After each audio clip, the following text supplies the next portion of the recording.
কাৰ্বি আংলঙত যি পৰিস্থিতি হৈ গ'ল আপোনালোক সকলোৱে জানে। ইয়াৰ দ্বাৰা আমি যিখিনি বেয়া হৈছে সেই বিষয়টোক আমি গৰিহণা দিছোঁ আৰু যাতে ভৱিষ্যতলৈ বেয়া নহয় তাৰ কাৰণে অসম চৰকাৰ আৰু কাৰ্বি আংলঙৰ যি পৰিষদীয় চৰকাৰ আছে সেই চৰকাৰে কাৰ্যকৰী ব্যৱস্থা গ্ৰহণ কৰিব লাগে। কাৰ্বি সমাজৰ লগত আমি আছোঁ, কাৰ্বি ছাত্ৰ সন্থাৰ লগত আছোঁ আৰু কাৰ্বি ৰাইজে বহুত দিনৰ পৰাই দাবী কৰি আহিছে যে তাৰ পৰা যিসমূহ অবৈধ মানুহে তাতে অবৈধভাৱে বেদখল কৰি ৰাখিছে সেইসমূহ উচ্ছেদ কৰিব লাগে। আমি কাৰ্বিৰ লগত থাকি এটা কথাই কৈছোঁ যে অসম চৰকাৰে অসমৰ মুখ্যমন্ত্ৰী মাননীয় মুখ্যমন্ত্ৰী ডাঙৰীয়াই অকল মিয়া মুছলমানকহে অসমত অবৈধ বুলি দেখা পায়। মিয়া মানেই এতিয়া অবৈধ, মিয়া মানে সন্দেহজনক, মিয়া মানে বাংলাদেশী আৰু সাম্প্ৰদায়িক ৰাজনীতি কৰি আহে। অৰ্থাৎ মিয়া হৈছে এটা ৰাজনৈতিক নেতা বনোৱাৰ এটা যন্ত্ৰ আৰু এই যন্ত্ৰটো ব্যৱহাৰ কৰে ডক্টৰ হিমন্ত বিশ্ব শৰ্মাই, ব্যৱহাৰ কৰি তেওঁ মাৰি দিয়ে মহামন্ত্ৰ। গতিকে আমি সৰ্বসাধাৰণ ৰাইজে এই মুখ্যমন্ত্ৰী ডাঙৰীয়াৰ সাম্প্ৰদায়িক কথাবোৰ আমি যেতিয়ালৈকে এৰি নিদিম তেতিয়ালৈকে আমি মানৱ ধৰ্মৰ পৰা আমি দূৰত থাকিম। আমি সকলোৱে সাম্প্ৰদায়িক হৈ যাম ৰাজনীতিকৰ দ্বাৰা। গতিকে আমাৰ স্পষ্ট কথা, হিন্দুৱে হওক মুছলমানেই হওক, যিসকল বাংলাদেশী আছে অবৈধভাৱে দখল কৰি আছে য'তেই নহওক, তেওঁলোকক যিহেতু চৰকাৰে বহিষ্কাৰ কৰিছে তাতে নীতি এটা হ'ব লাগে, এটা আইন হ'ব লাগে। উচ্ছেদক লৈ হিমন্ত বিশ্ব শৰ্মা ডাঙৰীয়াই দুটা কিয় আইন আনিছে? কিয় দুটা আইন আনিব লাগে? সমগ্ৰ অসমতে হিমন্ত বিশ্ব শৰ্মা ডাঙৰীয়াই এটা আইন আনিব লাগে। আমিতো কৈ আছোঁ যে যদি কোনোবা মিয়া মুছলমানেও অবৈধভাৱে দখল কৰি আছে আপোনালোকে উচ্ছেদ কৰক, কিন্তু সন্মানীয় উচ্চতম ন্যায়ালয়ে এটা ৰায় দি থৈছে যে কোনোবাই ভাৰতীয় মানুহৰ যদি ভূমি নাই তেওঁলোকক ভূমি দিব লাগিব, তেওঁলোকক পুনৰ সংস্থাপন দিব লাগিব।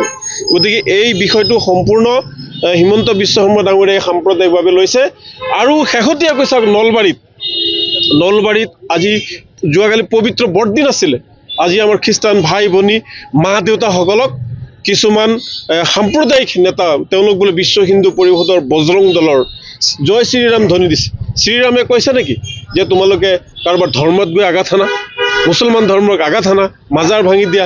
শ্ৰীৰামে কৈছে নেকি যে তোমালোকে বৰদিনৰ যে আচবাব পত্ৰ সেইবিলাক ভাঙি দিয়া, জ্বলাই দিয়া, বিদ্যালয়ত গৈ হামলা দিয়া, বৰদিন উদযাপনত বাধা দিয়াৰ কাৰণে শ্ৰীৰামে কেতিয়া কৈছিলে?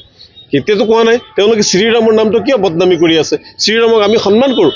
গতিকে কোনোবা এজন ভগৱানৰ নাম লৈ তেওঁলোকে মানুহক অত্যাচাৰ কৰিব, মানুহৰ ধৰ্মক আঘাত সানিব, এইটো হ'বলৈ দিয়া নহ'ব। তেওঁলোকক কোনে অধিকাৰ দিলে? গতিকে আমি বিচাৰিছোঁ অসমৰ সন্মানীয় মুখ্যমন্ত্ৰী ডাঙৰীয়াক আপোনালোকৰ জৰিয়তে আমি অনুৰোধ জনাইছোঁ, আহ্বান জনাইছোঁ যে অসমত এটা কঠোৰ আইন লাগে যে কোনেও যাতে কাৰো ধৰ্ম পালন কৰিবলৈ যাওঁতে কোনেও যাতে আঘাত দিব নোৱাৰে। আঘাত কৰাৰ লগে লগে তেওঁলোকক কৰায়ত্ব কৰিব লাগে আৰু কমেও 10 বছৰ জেল দিয়াৰ কাৰণে চৰকাৰে এটা ব্যৱস্থা কৰিব লাগে। অন্যথা আজি মুছলমান ধৰ্ম, ইছলাম ধৰ্ম, কালিলৈ কোনোবা হিন্দু ধৰ্ম, কালিলৈ জৈন খ্ৰীষ্টান ধৰ্মক এনেকুৱা উগ্ৰ যিবিলাক কট্টৰ মানুহ আছে সাম্প্ৰদায়িক স্বাৰ্থত, ৰাজনৈতিক স্বাৰ্থত এইবোৰ তেওঁলোকে চলাই গৈ থাকিব। গতিকে এইবোৰ দিবলৈ কেতিয়াও নহ'ব। আৰু যাতে এই কাৰ্বি আংলঙে হওক বা অসমত যাতে এইটো শেষ হয়, কাৰ্বি আংলঙৰ ঘটনাই হওক আৰু নলবাৰীৰ ঘটনাই হওক, এই দুটা ঘটনা যাতে অসমত শেষ হয় তাৰ কাৰণে আমি নেমচয়ে চৰকাৰক আপোনালোকৰ জৰিয়তে আমি দাবী জনাইছোঁ।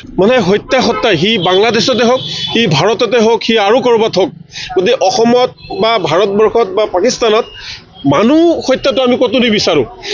এই ৰাজনৈতিক নেতাবিলাকে যেতিয়া গোলামী ৰাজনীতি কৰিব, হিন্দু কৰি থাকিব, মুছলিম কৰি থাকিব, খ্ৰীষ্টান কৰি থাকিব, তেতিয়া কি হয় জানেনে?